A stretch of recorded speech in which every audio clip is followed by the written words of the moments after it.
Good evening, everybody.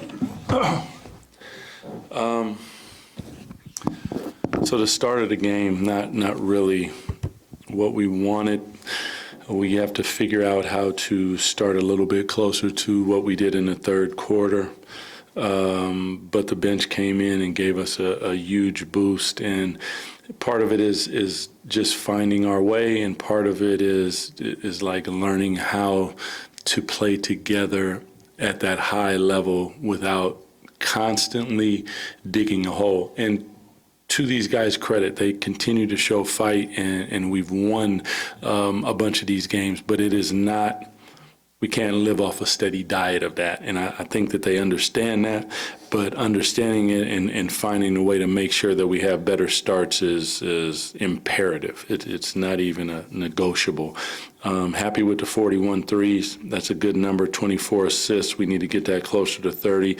All in all, some good performances, but not satisfied. Yeah. Doug, you talked pregame about it's a good problem to have, to find minutes for everybody. You were making sure to incorporate Keon there at the end, at times for Malik, at one point for DeRozan as well. Can you talk about that decision of when to implement him and the tough decision of who to take out? Yeah, it's a tough decision, and they were being tough on me, which is like, I love their competitive spirit. And when I took Debo out, I was just like, just give me one possession, put Malik in, and then got Debo right back in when they called a timeout. He comes out and hits a bucket. Like, he's one of our closers, especially on the offensive end. We have to have him in the game, but we have to figure out how to make sure that we are getting stops and rebounding the basketball. Because the most important thing is we win the game, and they all want to win the game. But you are correct. Like, it's a good problem to have. It's one that I will relish, and from time to time they will get upset with me, and I understand that. I love them all, but I love winning most. Yeah. Coach DC, that 45 points in that third quarter was definitely significant, but Kings did have 19 rebounds, 3 steals, a couple block shots. You talk about the defense side of that third quarter.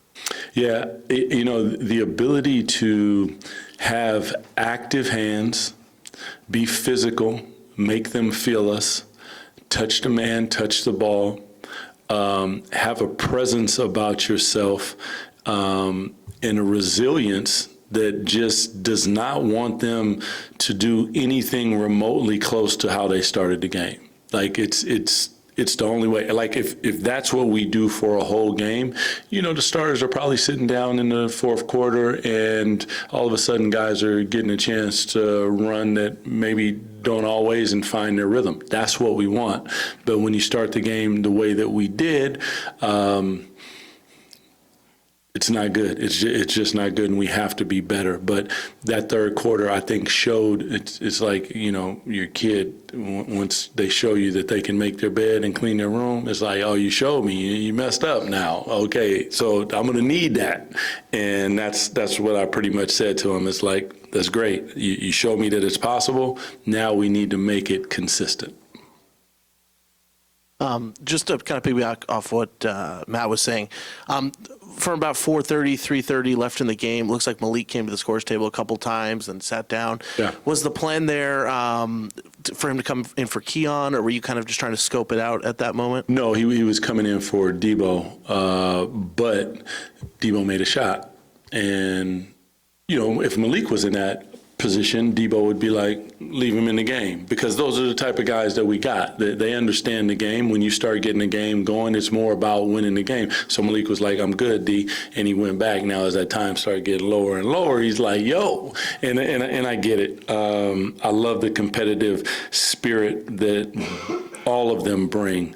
But that was kind of the rhythm of it, trying to see if he was going to get a game going. Once Debo got a game going, I mean, he's a closer of the highest regard, so we got to let him do his thing. Doug, for whatever reason, the group that you have now in that second unit seem to be finding some sort of chemistry, already. Just how impressed are you with Laravia and what you're seeing from Jonas, and then how Trey and Keon are sort of fitting in alongside those guys? Yeah, it's really good, to be honest with you, to be able to go to your bench and have production. And the production doesn't always need to be offensive, because that's not really, there was some offense there, but like Jake immediately gets a steal. Like, those are the things that we need when we go to the bench. Jonas's size, his rebounding, his rim protection, those are things that we need from our bench. And sometimes it'll be we're ahead, they keep the lead. Sometimes we're behind and they need to bring us back. And tonight it was the latter. But it's a really good thing when you look down there and you're like, oh, okay, come on in, as opposed to, oh boy, we're in trouble. Yeah. Doug, I know you love the fans here, and you love the way the fans love the players here. To see these guys come in and you know, just get huge ovations like right off the bat and be embraced like that, how good does that feel for you? Man, it's these fans, man, you guys know what I want for them more than anything. If I could buy it, steal it, I would, because they deserve it. That's who they are. They support this team through the thick, thin, good, bad. They are here, and I respect that so much, because through my time, I've seen a lot of different things when it comes to fan bases, and this fan base has continued to support, and I love them for it. And I think that what these guys are going to come to understand is when it's time to put the show on, they're going to support them in a way that creates a home court advantage that will run some teams out of here. But the one thing that they always need to feel is when they walk into this arena, they need to know that win or lose, they're going to play their hearts out. And that's all I ask from them. All the rest, we'll make shots, we'll miss shots, sometimes we'll turn it over, there'll be a lot of different things. But the one thing that is a non-negotiable is how hard and how competitive we need to be for these fans every night. Falling down 20 in the first half, just what did you see as the shortcomings there defensively, specifically defending the three, and how did they change in the second?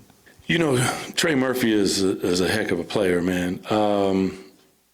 But when we switch, which we call red, when that happens, you have to be physical. You can't point switch. That gives space.